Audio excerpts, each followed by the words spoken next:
What's up, everybody? So as a lot of you know, I've been going over John Ferrick's Wrecking Crew, Demolishing the Case against Steven Avery. It is a tremendous book. If you're interested in the Making a Murderer case, I definitely recommend picking this book up. It is filled with a lot of great information, and he talks about more than just making a murderer in this book as well. He talks about other cases and other situations. Now, I've been doing a review series on the book. I think there's 12 parts up so far, but I recently saw this part of the book and wanted to specifically share this with you. It is on page 238 and 239. Now, a lot of these videos, a lot of the people that are subscribed to the channel already know all of the information, but these videos are geared towards people that are just finding the case for the first time. I get a lot of messages from people that are just watching Making a Murderer for the first time now. Even though it's been on Netflix for 7 years, there are still a lot of people that have not watched it and are just finding it right now. I get a lot of messages from people overseas recently that are just discovering Making a Murderer. I don't know if it was put on a streaming service over there recently or if it's the same thing. They're just now discovering the series. And these people might not know every little bit of detail about the case like other people do, so I like to provide them with as much information as possible. Now, I said this starts on page 238. It actually starts on page 237, so it goes from page 237 to 238 to 239 of the book. This is a quote from Steven Avery talking about what happened on the day Teresa Halbach went missing. Of course, that date is October 31st, 2005, and I'm going to read it directly from the book.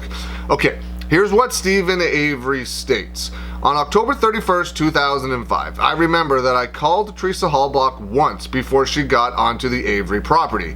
I called a second time at 2:35 p.m. but hung up immediately because I saw her at the van photographing it. I have had the opportunity to review my phone records to refresh my memory. Based upon my recent review of my phone records, I know that Teresa Halbach began photographing Barb's van at 2:35 p.m. It did not take Teresa Halbach longer than a minute to complete the shooting of Barb's van. When I saw her drive up and park, I was looking out my front window. When I went outside to pay Teresa Halbach, I noticed that Bobby's Blazer was parked in a space between my sister's trailer and garage.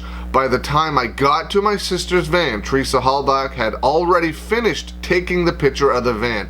I handed her $40 for the listing, and she walked to her vehicle and got in. She asked if I needed a receipt. I told her that I didn't. She handed me an Auto Trader magazine, and I thanked her.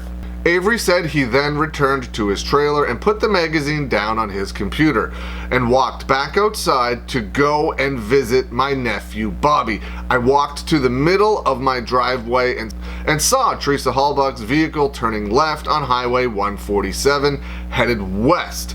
I looked to my right and noticed that Bobby's Blazer was gone. Bobby did not leave before Teresa Halbach because I observed his Blazer parked by Barb's residence when I went outside with Teresa Halbach. If Bobby left a few seconds behind Teresa Halbach, I would have seen his Blazer when I saw Teresa Halbach's vehicle leaving the property. I believe that Bobby left about 30 seconds after Teresa Halbach. Now, I believe it's obviously Steven Avery, I just want to make that clear. Steven Avery believes that Bobby left 30 seconds after Teresa Halbach because I could not see his vehicle. If he left 30 seconds after Teresa Halbach, he would have been near the intersection of the gravel drive, which leads to my and Barb's trailers, and Avery Road. It would not be possible to see Bobby's Blazer at that location because there was a dip and bend in the gravel drive as it approached Avery Road, and there were buildings that blocked my view. If Bobby had left 30 seconds after Teresa Halbach, his Blazer would have been in a position where I would not have been able to see it. Now, doubling down on that, Kathleen Zellner stated this. Bobby stated he would hunt on the property behind Scott Tadek's house. on State Highway 147.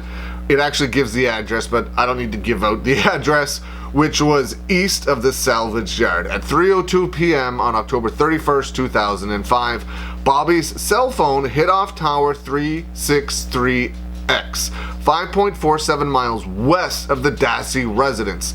Bobby's hunting spot was only 1.5 miles from Tower 370X. If Bobby was hunting where he claimed to be hunting east of the Avery property, there would be no reason that his call at 3:02 p.m. would have bounced off Tower 363X west of the Avery property instead of 370X.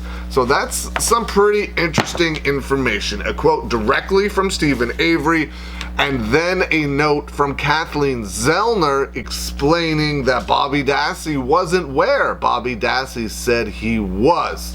Allegedly, of course. I just wanted to bring that information to everybody. If you haven't read Wrecking Crew and you're into making a murderer, I definitely recommend picking it up. It is a great book filled with all kinds of great information. Let me know what you think. Leave some comments below. I hope you're having a good day, and I'll see you again soon.